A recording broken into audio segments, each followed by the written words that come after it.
Friends, நாங்க கோயம்புத்தூர்ல இருந்து ஒரு 15 கிலோமீட்டர் தாண்டி ஒரு இன்டீரியல் பகுதியில நாங்க நிக்கிறோம். பாருங்க ஆவாரம் பூ எவ்ளோ அழகா இங்க பூத்திருக்கு பாருங்க.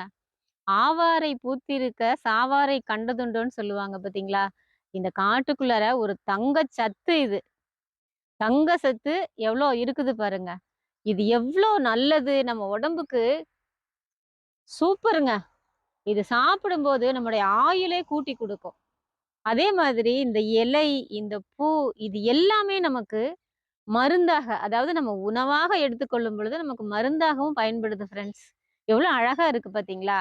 இதை நம்ம ஒவ்வொரு நாளும் ஆவாரம்பூ டீ போட்டு குடிக்கலாம். இன்னும் நிறைய பயன்கள் இருக்குது. இது நம்ம உடலுக்கு உள்ள மட்டும் இல்ல ஃப்ரெண்ட்ஸ். சருமத்துக்கு, அதாவது ஸ்கின் சம்மந்தப்பட்டதுக்கு, புண்களுக்கு இது போடுவாங்க. ஹேர் ஆயில் காய்ச்சறப்ப இது சேர்த்துக்குவாங்க. இப்படி நிறைய பயன்கள் இருக்குது ஃப்ரெண்ட்ஸ்.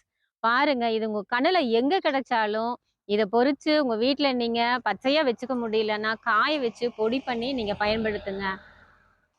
அத நம்ம ஒண்ணொண்ணா பார்க்கலாம் ஃப்ரெண்ட்ஸ். இதை நீங்க பயன்படுத்துங்க. சுகர் நோய் இருக்கிறவங்க, சுகர் குறைபாடு இருக்கிறவங்க, கண்டிப்பா, கண்டிப்பா இதை வந்து ஒவ்வொரு நாளும் டீயா நீங்க யூஸ் பண்ணுங்க. ரொம்ப நல்லது. இன்னும் பயன்கள இதோ நம்ம பார்க்கலாம் ஃப்ரெண்ட்ஸ். இன்னும் இதனுடைய பயன்களை நம்ம பார்க்க போனால், இது ஆண்மை குறைவுக்கு ரொம்ப பயனுள்ளதா ஒரு மருந்தாக இருக்குது.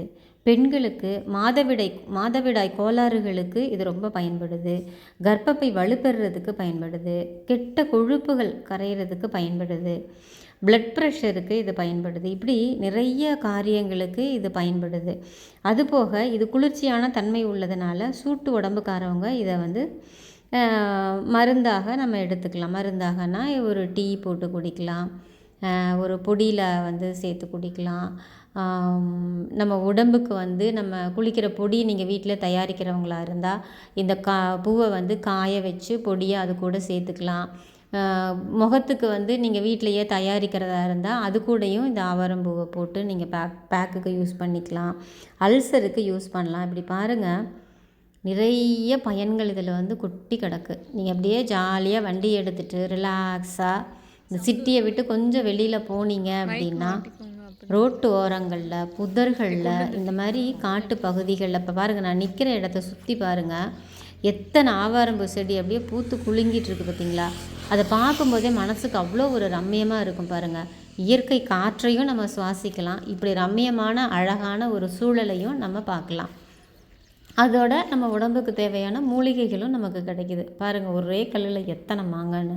இந்த மாதிரி நம்ம பயனுள்ள எல்லா காரியங்களையும் நம்ம செய்ய ஆரம்பிக்கும் பொழுது, ஒவ்வொரு நாளும் ஒவ்வொரு மூலிகைகளை, கீரைகளை நம்ம தேடி சாப்பிடும் பொழுது நம்ம உடலும் வலுப்பெறும், உள்ளுறுப்புகளும் வலுப்பெறும். அதன் மூலம் நமக்கு என்ன ஆகுது? நம்மளுடைய கோபங்கள், இரிட்டேஷன் இது எல்லாமே மாறி நம்மளுடைய குணங்கள் எல்லாமே ஒரு சாந்தமாக மாறுறதுக்கு அதிக வாய்ப்புகள் இருக்குது. ஸோ இதையெல்லாம் தேடி நம்ம ரிலாக்ஸையும் நம்ம எடுத்துக்கலாம். நமக்கு தேவையான மருந்துகளையும் நம்ம எடுத்துக்கலாம். அதனால் நம்ம மூலிகைகளை தேடி, நம்ம கீரைகளை தேடி, நம்ம உணவாக நம்மளுடைய வாழ்க்கையில் ஒரு பகுதியாக நம்ம மாற்றுவோம். நம்ம ஆரோக்கியமாக இருப்போம், மகிழ்ச்சியாக இருப்போம். பாருங்க, எங்க கண்ல பட்டதுனால நாங்களும் பறிச்சுட்டோம். இது பேஷண்ட்டுக்கு யூஸ் பண்ணலாம், ஹேர் ஆயிலுக்கு யூஸ் பண்ணலாம். அதனால நாங்க பறிச்சுட்டோம்.